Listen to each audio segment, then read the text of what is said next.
नमस्कार, next nine news देख रहे हैं आप और आपके साथ मैं हूं दिनेश कुमार। झारखंड के मुख्यमंत्री हेमंत सोरेन को ईडी ने गिरफ्तार कर लिया है।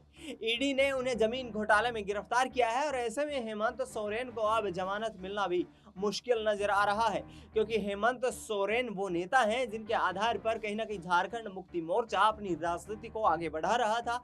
2024 के लोकसभा चुनाव से पहले यहाँ पर हेमंत सोरेन की गिरफ्तारी कहीं ना कहीं उनकी पार्टी के लिए बड़ा झटका साबित होने वाली है।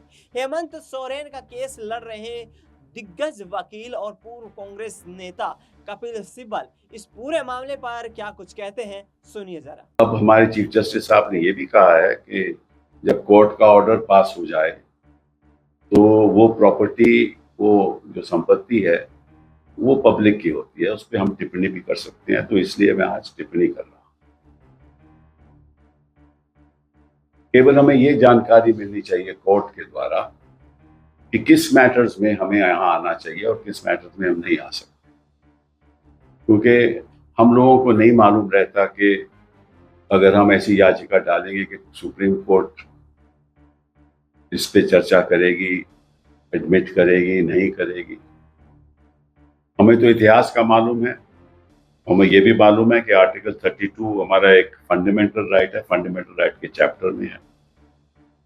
और मैं आज जनता के सामने कुछ बातें रखना चाहता हूं जिससे साफ जाहिर हो जाएगा कि सुप्रीम कोर्ट को कोई ना कोई सिस्टम बनाना चाहिए, कोई पॉलिसी, कोई नीति बनानी चाहिए जिसके आधार पे जनता को मालूम हो कि कब सुप्रीम कोर्ट आए और कब नहीं आए।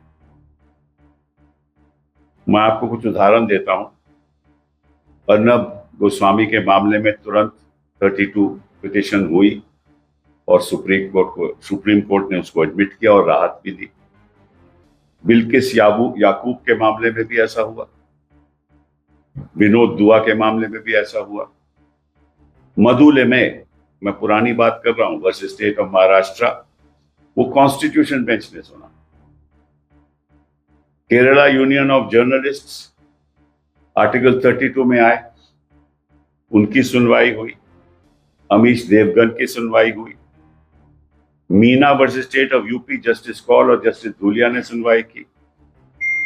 और सबसे ताज्जुब की बात यह है कि इन्फोर्समेंट डायरेक्टरेट आर्टिकल 32 में आई। अब बताइए, इन्फोर्समेंट डायरेक्टर को तो आर्टिकल 32 का राइट है नहीं, वो तो एक मानव अधिकार। तो आपने सुना, यहाँ पर कपिल सिब्बल लगातार कहते नजर आ रहे हैं कि हेमंत सोरेन के खिलाफ षड्यंत्र रचा गया है और हम कानूनी कार्रवाई के तहत लगातार कोशिश कर रहे हैं कि उनको जेल के सलाखों के पीछे से बाहर लाएं और झारखंड की जो राजनीति है उसमें वो अपने परचम फिर से लहरा पाए। फिलहाल इस खबर में इतना ही। देश दुनिया की तमाम बड़ी खबरों के लिए आप देखते रहिए नेक्स्ट नाइन न्यूज।